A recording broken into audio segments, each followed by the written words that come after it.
All right, good evening, good morning, good afternoon to everyone, depending on the time zone that you're joining us from today. We're so glad you're here. Congratulations to all of our admitted students and welcome to Hamilton. I'm Nikki Barron. I'm an Associate Dean of Admission. I'm also a Hamilton College alum and I coordinate our JAN program. And we are so excited to have three terrific partner programs who are really excited to get to share their programs with you today and talk about their programs, give you an overview about that experience, but also talk a little bit about the admission process. If you choose any one of these three partner programs, you will earn a semester's worth of credit at Hamilton for that fall experience, as long as you successfully complete these programs. But there are also other ways that you can spend the fall as well. I'm happy to take any questions that you might have, but it's always exciting to get to see who all of you are. So in the chat, if you'd like to introduce yourselves, let us know who you are, but also where you are zooming in from today. It's always exciting to get to see who our audience is from. We're going to start with some introductions.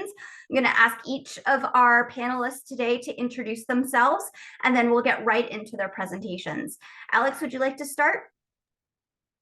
Yeah, hi, my name is Alex. I'm with the Education Association, or when I talk about the organization moving forward, SEA. I work with undergraduate students as they are applying to programs.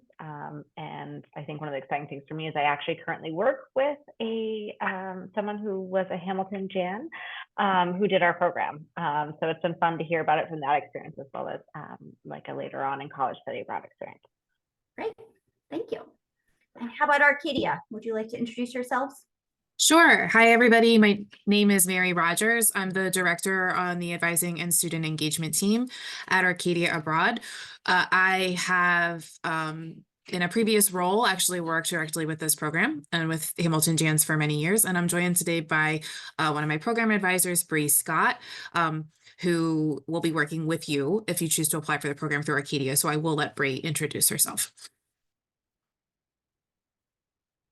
I'm Bree. I'm going to be the program manager for Hamilton in London, which I'm so excited about. I have studied abroad in London before, also Greece and Singapore, a bunch of different places, but basically my job is to work with you to create the best study abroad experience for you. Great. And Leah? Hi, everybody. My name is Leah Fitzinger, and I'm an institutional relations manager with the School for Field Studies, SFS. I'm actually based on the West Coast, so I work with a lot of students on the west half of the United States, Colorado westward. Your contact's actually Devin Foxhall, and he couldn't be here today, but he is more than happy and familiar with this program and happy to help you plan your fall experience. So thank you for having me. Terrific. Well, thank you to all of you for being here. We are so excited to get to feature all of you for our admitted Jans as they are exploring the ways that they plan to spend the fall before enrolling at Hamilton. So again, all of you are welcome to introduce yourselves in the chat. It's always exciting to get to see where you all are zooming in from and who's online tonight or this afternoon or this morning, depending on your time zone. And along the way, if you have questions, you are more than welcome to drop those questions in the Zoom Q&A. And hopefully there'll be some time toward the end of this virtual session for all of our panelists to get to answer some of your questions live. But without further ado, we're going to get right into the presentations, and Alex is going to kick us off by talking about the SEA Education Association program. Great. A second.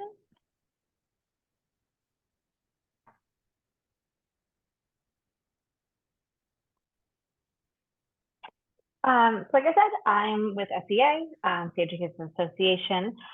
We do offer a variety of programs, semester-long programs focused on ocean conservation issues. So we're based in Woods Hole and Cape Cod, but we have programs in coastal communities and at sea across the world. So we've been around for 50 years. We are a nonprofit based in the oceanographic research community of Woods Hole. Because I say oceanographic doesn't mean it's fully science-based. All of our programs are interdisciplinary. So you do take courses in oceanography, but also ocean policy, environmental communication, things like that. So it's multidisciplinary approaches to different environmental issues related to sustainability, ocean conservation, things like that. So our specific program that students will apply to is the Climate Society program in Aotearoa, New Zealand. So that program runs from October 7th to December 23rd. It is a full semester program worth of credit. So it has a few different places where it takes place.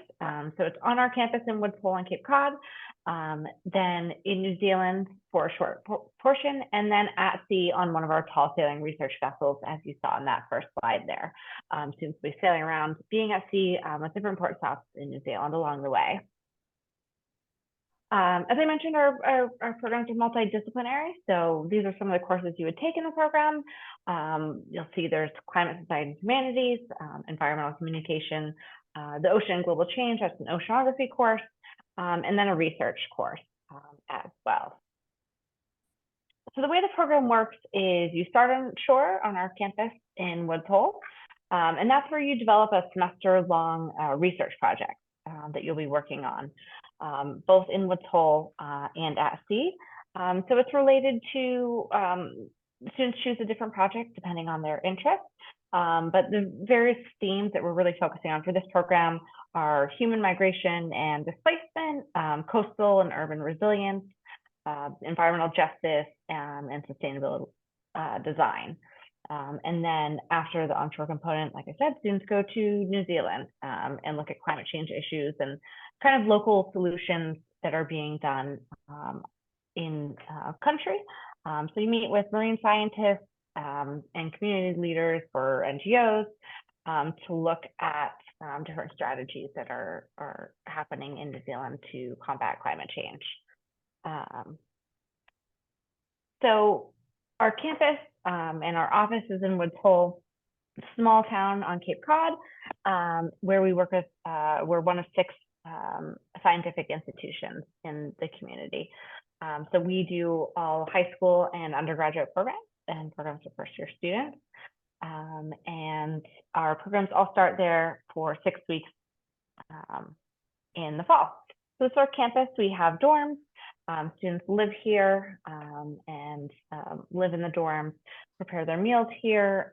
We have a administrative building where our staff are, but we also have classroom space, labs, library, computer area, and we are within walking distance to the beach and have bike paths and things like that.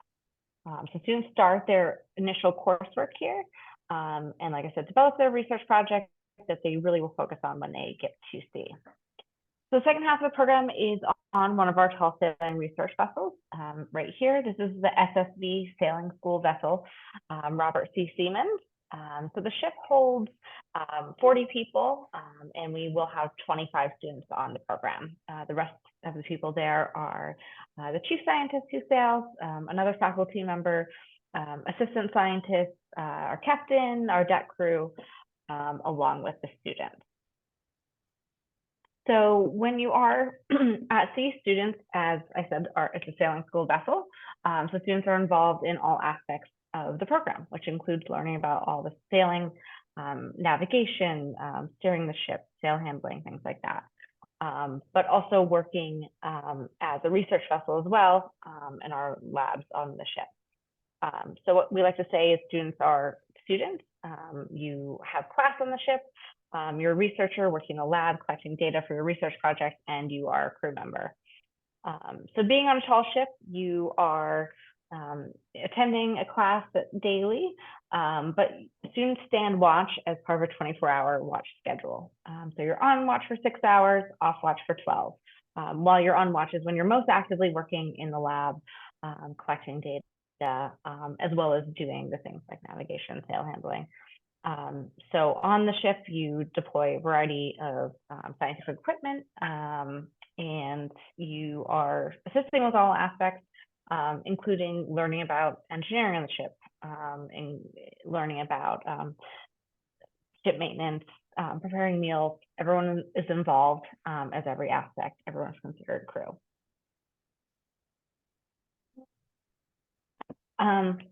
So for our application process, we just ask for some basic biographical information, transcripts, 2 academic references, some short essay questions about why you're interested in the program, a writing sample that is not something new. It can be something from a class that you had in high school, just part of a paper that you've written, an interview. Just because it's such a unique type of program being at sea, we just want to make sure that everyone understands really what the realities of being at sea are like, and learn more a bit kind of about your expectations and what you expect to contribute to the program. We also offer need-based financial aid, and so students can submit a copy of their FAFSA when applying in order to get additional scholarship funding.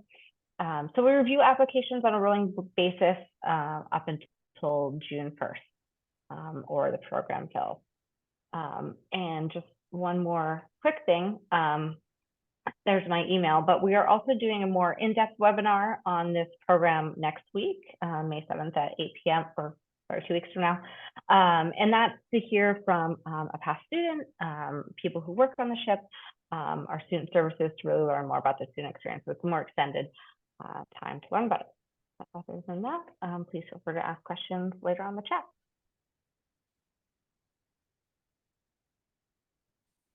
All right. Thank you very much, Alex. And now we'll hear from our colleagues at Arcadia.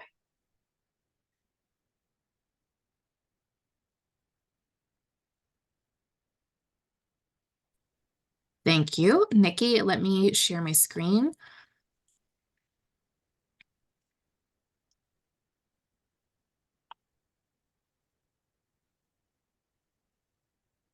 If I can find it. There we go.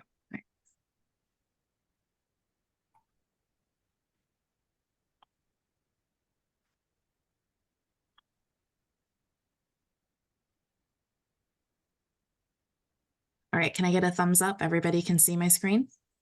Awesome, great. So hi, everybody. Like I said, my name's Mary. I do run the advising and student engagement team here at Arcadia Broad, and we have Bree Scott here tonight as well, who is the program advisor for the Hamilton Jans. So you're going to be working directly with Bree if you choose to apply for the London program. So I'm here to introduce you to Arcadia Broad and to give you a program snapshot. So first of all, I do want to congratulate you on your admission to Hamilton. This is such an exciting time for all of you. I know that it can seem a little intimidating to think about what you are going to do during your fall semester after you've already gone through your college application process, but hopefully the information that you get tonight is reassuring and it does give you some exciting options to think about. So one of those options is the Arcadia Abroad program in London. So why this program? Arcadia is a university. We're located just outside of Philadelphia in Pennsylvania, and we have study abroad programs all over the world. One of those study abroad centers is in London. So each fall we have about 100 first-year study abroad students studying with us at our London center. These students will be from Hamilton College, from Brandeis University, and from the University of Colorado Boulder. In addition to those students, we also run study abroad programs for upperclassmen. So those are called our Arcadia in London programs. So all of those students, first-year students and upperclassmen, are enrolled in classes at the Arcadia London Center, and they live in Arcadia University housing in London. So you could be in class with students from any of those schools and programs, but our class sizes are small. At most, they're about 20 students, many are less than that.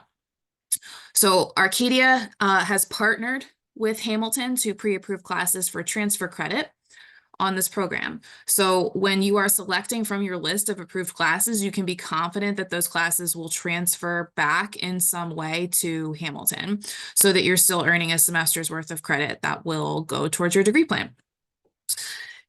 You are going to be joining a community of other JANs in London. This program's a great option for you if you're looking for a cohort of students who you'd like to get to know before matriculating to Hamilton in January. And this program's also a really great opportunity to start building some independence. This is not an on-campus program, so you will be commuting to and from class, cooking your own meals, We'll talk about that in a few minutes. And making decisions about how to spend your free time. So these are things that just take some time to learn. And this semester is actually a great way to put together some of those building blocks surrounded by your peers and supported by Arcadia. And most importantly, you can study abroad for your first semester as a college student in one of the most dynamic cities in the world. London's multicultural, multidimensional. So many people would love to have the opportunity to delve into it for several months, and you can be one of them. So many students have study abroad on their bucket list, and you can do it during your first semester, which means you're going to be among the first students in your class at Hamilton to study abroad. And this, you can be such a valuable resource for your peers who you'll meet later on, and you'll just have some great stories to share. So let's talk some more about the Arcadia London Center. It's located in Holborn, which is about a 10-minute walk from the British Museum. It's very close to all of the things that you think about when you think about what to do while you're in London. It is where all of our faculty and staff are located. It has a computer lounge, a writing center. It has free printing if you need it. The building is several floors. It's home to our classroom spaces. There's a reception desk, secure entry. And this is this picture over here on the side is the front of the building. That's the facade, and you can see some pictures from class and in the computer lab here on the side. So here are the nuts and bolts. You will enroll in 4 classes at 4 credits each for a total of 16 credits. Arcadia's faculty are established, scholars in their fields. They live in London. They are, also experts on our students. So our faculty have taught for us for a long time. They're familiar with the American college students. They're very supportive of their first semester freshmen. They are always excited to welcome a new class. And they're always asking about, who's coming and the next group, and really look forward to meeting everybody each fall. The course that is required for all first-year students is Showcasing the Nation. This is a writing course. It fulfills one of your Hamilton Writing Seminar requirements. So one of the things that is really cool about this class is that while, yes, it is a college writing class, it is also one of our most interactive classes. The faculty incorporate London in a very intentional way to the syllabus, and so you're doing a lot of traveling around the city for site visits to accompany your assignments. It's one of the best ways to delve beyond the surface of London and really learn the city in a way that just isn't possible, on a short vacation. So you can find more details on our website about the classes themselves, and Hamilton does have a good website built out letting you know which of the how the Arcadia classes will transfer back into Hamilton, so that you can take a look at that. All right, so we're going to talk about housing now. This is one of the most frequently asked about aspects of the program, and we understand why. Housing is important. It is more than just 4 walls and a bed. So the residence where you're going to live is called Princess Elizabeth House, or PEH for short. PEH is about 45 minutes from where classes are held. It is a commute on the Northern Line on the tube. We stress this a lot when we discuss the program because it's very likely different from most other colleges that you've looked at over the past few months. It's certainly very different from Hamilton. So this program is truly a city living experience, and commuting is necessary. You will live like a Londoner. Students from major cities on the East Coast like New York may already be familiar with this, but we know that it's not the case for everyone. And so we want to make sure that we talk about it, because it's an important aspect of the program. But we do not drop you off in London to fend for yourselves. We know that it can be really daunting to land in a new city, a new time zone, to meet new people. So you will participate in a required orientation program on site when you first arrive. This takes place for the whole first week, and only after that do your classes start. So one of the things that we provide during orientation is a 7-day travel card. This takes care of your travel for the first week while you're getting your bearings, and then we'll make sure you know how to top up that card and get yourself sorted out for the rest of the semester. Here are some pictures from inside the building on the side here. So let's talk a little bit about roommates. All first semester freshmen live in Princess Elizabeth House. So this includes the schools that I mentioned earlier on, but we do assign roommates by cohort. So this means that Jans will live with Jans. The standard room is a double room. Each room is in a larger apartment or flat. So there will be multiple rooms in your flat. The combination of rooms will have a shared kitchen and a shared bathroom. You are going to be living with the students that you're learning with. There are residence life assistants in the building. They are not in the residence 24/7 like a prefect might be. They many have additional, responsibilities in the city. Many are grad students. So they do have scheduled shifts, but they're all trained to escalate things to our full-time staff in the London Center if needed. They're really, they put on group events throughout the semester to get everyone together. They're really there to mitigate, on-site housing issues and help you work through those if you need to. There is no meal plan on this program. You will have access to a shared kitchen with your flatmates, which is stocked with appliances, plates, utensils, those kinds of things. It will not be like moving into your dorm room here in the US, where you get the college dorm checklist from the store and you get all of the things, right? This is really a what will fit in my suitcase move-in situation. And it should not include any kitchenware. We do include bedding, but I always tell students that you're probably going to want a spare set for when you're doing your laundry. We do have free laundry on site. Whether you purchase that before you go is up to you. Bed sizes are not the same as they are here in the US, so it could be one of your purchases during that first week when you're getting your bearings. Here are some pictures of the kitchens and the windows and some friendly students there. And I do want to talk about the neighborhood. So I'm going to go back a few slides here. All right, so this is Highgate. Highgate is lovely. It's in Zone 2, which is still quite central in London terms, but it's a different type of neighborhood from where our teaching center is. It's much more residential. It's a bit more quiet at night and within walking distance of several parks and Highgate Cemetery. I don't know if anyone here enjoys walking through cemeteries, but I do, so I always mention it. It's a really great spot. It's actually a destination if someone, kind of looks up on Google, like what to do in Highgate. Highgate Cemetery is a thing to do. So now I do want to talk about student life.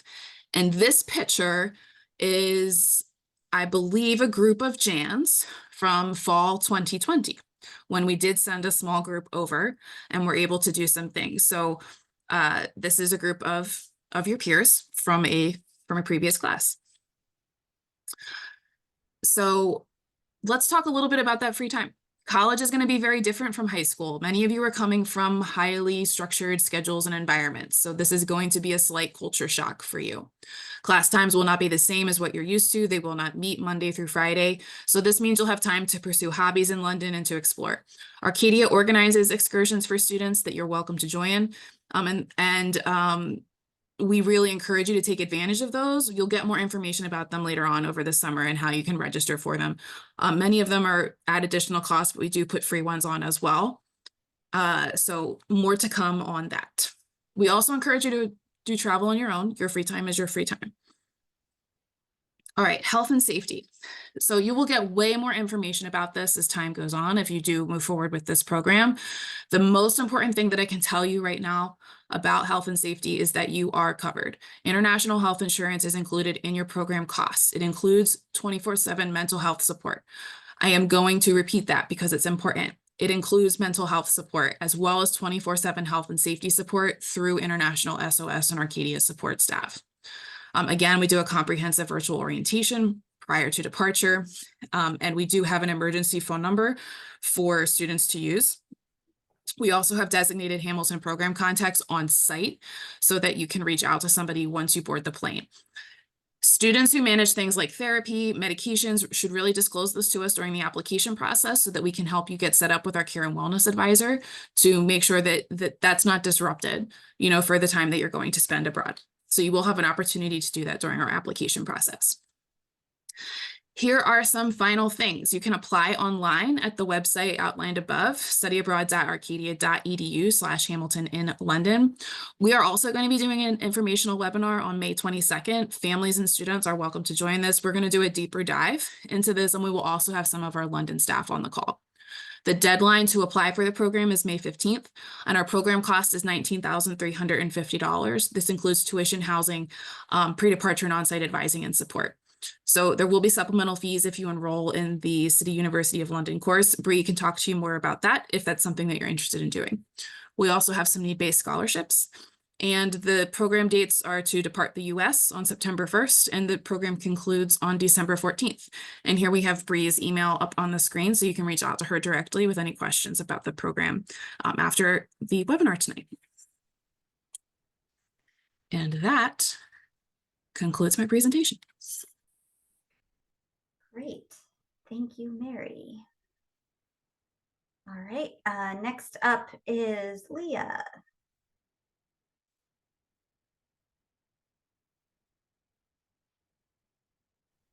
Great. Hello, everybody.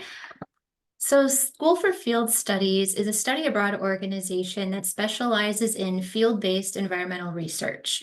We were founded over 40 years ago by a group of people who wanted to form an organization with the mission of educating the next generation of environmental leaders.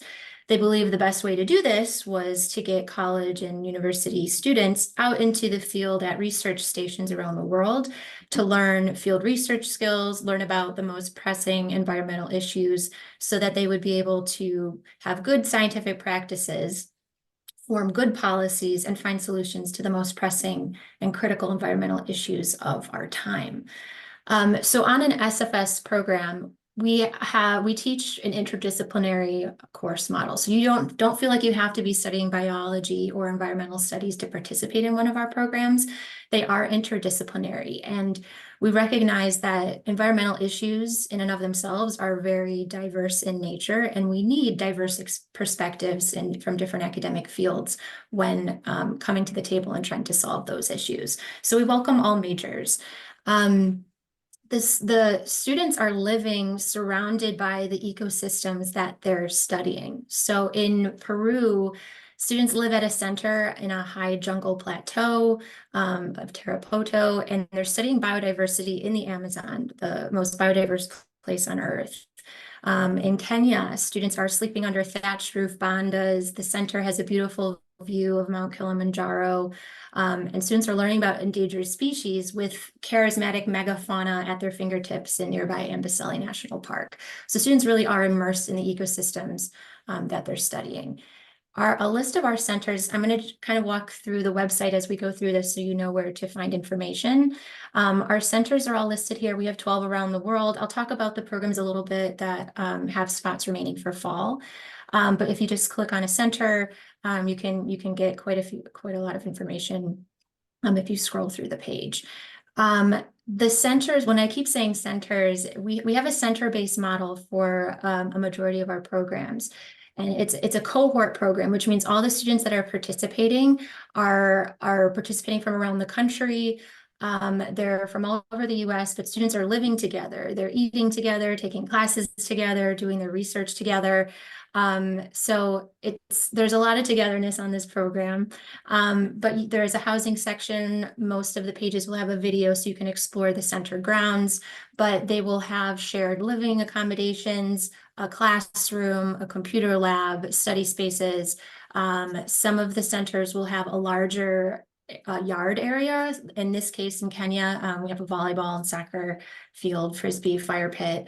There's a lot of room to explore, which is great in Kenya because it's fenced in. You actually can't leave after 7 p.m. Because wildlife are roaming around at dusk. So you're really immersed. You feel like you're living like a biologist or a conservationist would in the field. So that's kind of what the living accommodation is like.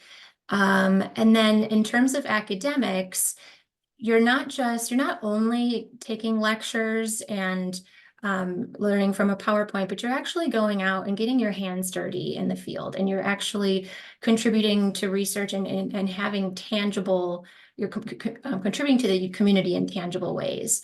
On our website, you can see what courses we offer.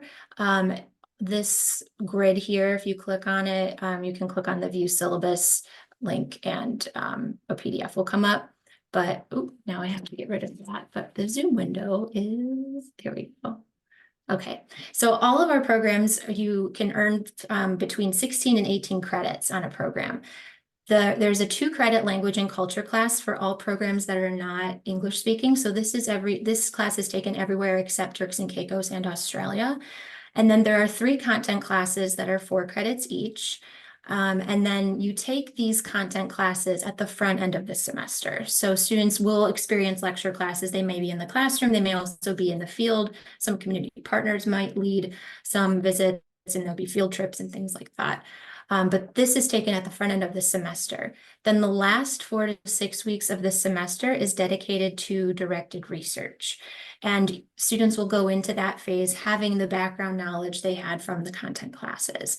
So that phase, you don't have to have any prior research experience to participate in these programs. You will have a mentorship from one of our faculty members. You will do everything in this phase from formulating a research question, collecting data in the field, analyzing that data, writing up a report, and then the grand finale of the semester is presenting your findings to the local community at the end of the program. It's a great full circle moment for our community partners because they are very heavily involved in our academic plan and our strategic research plan for each center. So all of our academics and our research is influenced by our community. Our community partners tell us what they've been observing out in the field. They tell us the information that they need. We're also, of course, looking at what's happening in the ecosystem in each place, and we form our research plan based on all of those things. So it's a wonderful moment for the community at the end of the program to see what all of the students have worked on. And in that audience, it's not uncommon for there to be government officials, representatives from various NGOs, Indigenous populations, and local community members that are just kind of curious on what SFS is up to. So it's a very special sort of grand finale of the entire semester. So each center is going to have the same structure for academics, but all the content is going to be different based on what the community needs in each of those locations. Okay, so let's go on to the application process. Our application process is also rolling admission, which means the first students who apply to our programs are the first and meet all the requirements are the first to get accepted.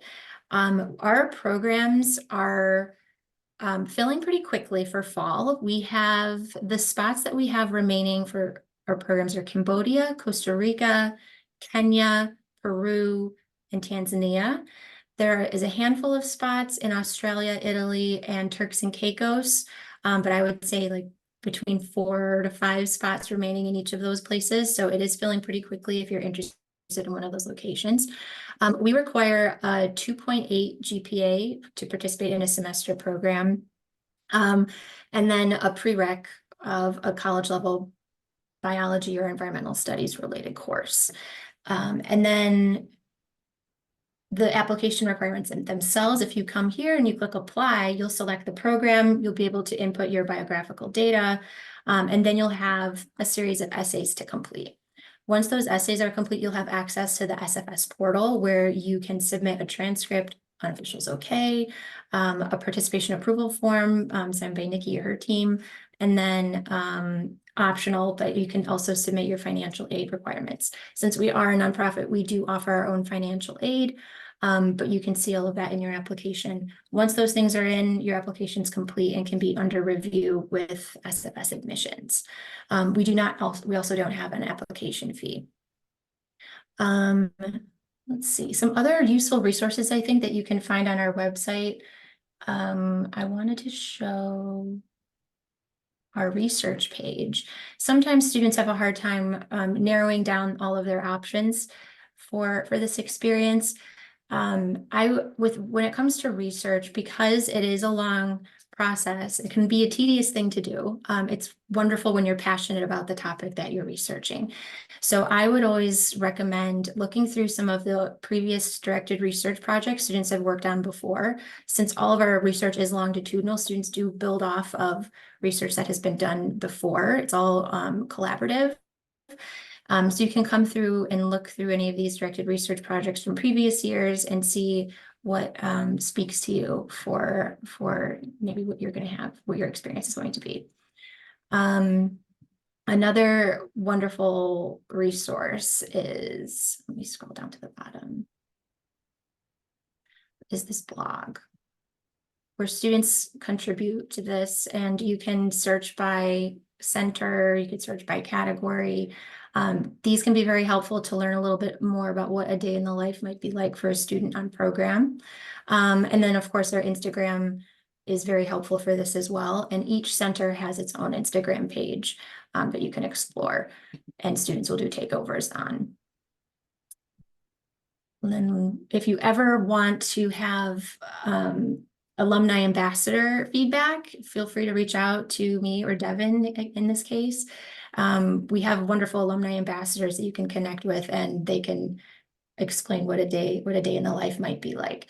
I'll share an example of a research experience in East Africa. So I'll let you watch the banner at the top here while I talk about it.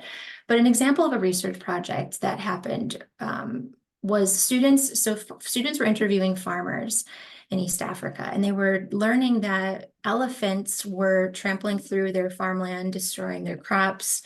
And they were changing their migration patterns and going through this farmland because climate change moved their watering holes.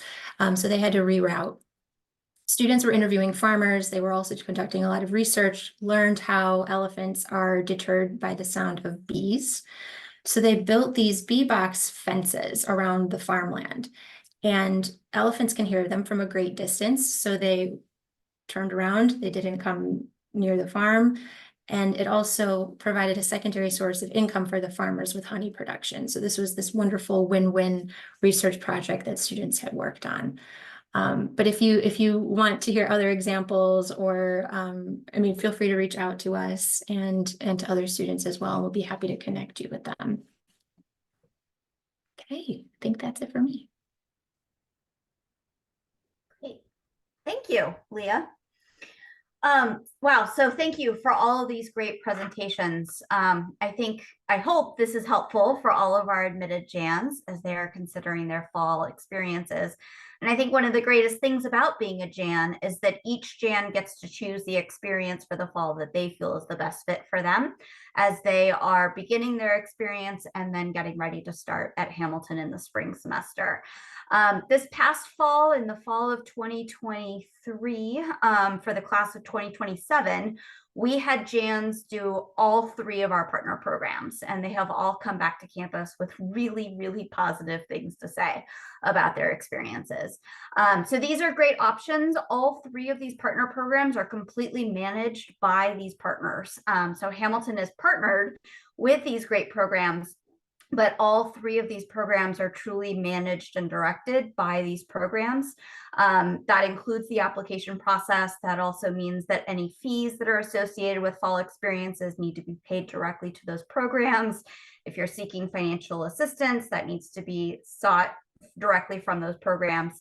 But they are all wonderful opportunities. And then also every fall we have JANs do independent experiences, not one of these partner programs, but really get to explore lots of different opportunities as a way to begin their college journey and then get ready to start at Hamilton in the spring semester. But I'm going to share my screen here so that you all have the contact information for these great partner programs. If you would like to be in touch with them with more information, you are welcome to follow up. These are the contact people for all 3 of our partner programs. So please don't hesitate to be in touch with them with specific program questions, with specific questions about their application process. I think this evening's virtual program was a great overview, but certainly there's a lot more details and a lot more depth that all 3 of these great partners can offer to all of you as you are exploring these programs. But we are also now going to turn to questions. It looks like there are a few questions in the Q&A. So let's go ahead and see what questions have been submitted so far. Leah, it looks like you have a question in the Q&A asking whether Bhutan has any spaces available in that SFS program. Bhutan is at a wait list right now. I believe there are 3 or 4 students on it. You're welcome to apply for the Bhutan program, but it's not guaranteed that you're going to get a spot at this point. So I would recommend, if you do apply for that program, to have a second program listed as a backup. You can switch to that second choice and still remain on the wait list for Bhutan. But that way you can at least secure your spot for a program and not have to worry about missing out. And then I also noticed that somebody asked about Italy, and we do have a program in Italy. We're still accepting applications, but that is one of our locations that is filling quickly. So again, that would be one you'd want to hurry up on if that's a location of interest. Great. This question, it looks like, is directed to Arcadia. For the London program, do you have to pay for groceries and the public transit to and from class? I can take that one. Yes, you will. But like Mary mentioned before, the first week you will get an Oyster card. So they will show you, the Arcadia staff will show you back and forth for that first week, but then it's going to be your responsibility to top off your Oyster card.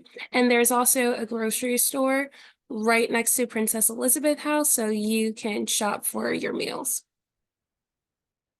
Great. Alex, it looks like this question is directed to you about C. Can you please explain the second slide with the dates and offer some more details about what the students do when they live on the boat at that time? Yeah, so the dates I put in the chat for part of the questions, but the program goes from October 7th to December 23rd. So the onshore component in Woods Hole on our campus, where students are living in our dorms there, is from October 7th to November 13th. Students will then all take a group flight together to New Zealand from November 14th to 23rd. That's what we call a remote shore component. Means you're not staying on the ship. The group is together traveling with our faculty in a few different places in New Zealand, learning about what's being done in country to address climate change issues. And then November 24th to December 23rd is the at-sea component. So students are living on the ship, sailing, sometimes anchoring at night, sometimes sailing through the night. There are a few different port stops where students will get off and do things during the day, but students are living on the ship during that time. So you still come back to the ship, live there. And just a quick thing, I guess, which would relate to the housing. While on campus, as students live in dorms, students prepare their own meals, but the cost of food is included in the tuition price. Students all together receive a grocery stipend every week, enough to prepare, do the community building for the at-sea component. At sea, all the food is prepared on the ship. We have stewards who sail, prepare the meals that students will rotate through, usually once while on the ship, helping out in what we call the galley. Yeah, I hope that answers the question. Great. I see another question in the Q&A about whether JANs have ever done Spanish immersion programs. Really, I think fall experiences are unlimited in terms of what JANs are interested in doing, what they've done in the past. We have had JANs do non-partner program international experiences in the past. And if students are pursuing a fall experience where they're not earning academic credit for that fall experience, there are a variety of ways that JANs then make up the credit during their 3.5 years or 7 semesters at Hamilton. Usually that credit is made up through a combination of ways that include taking perhaps 5 classes in a semester at Hamilton when the typical course load is 4 classes per semester.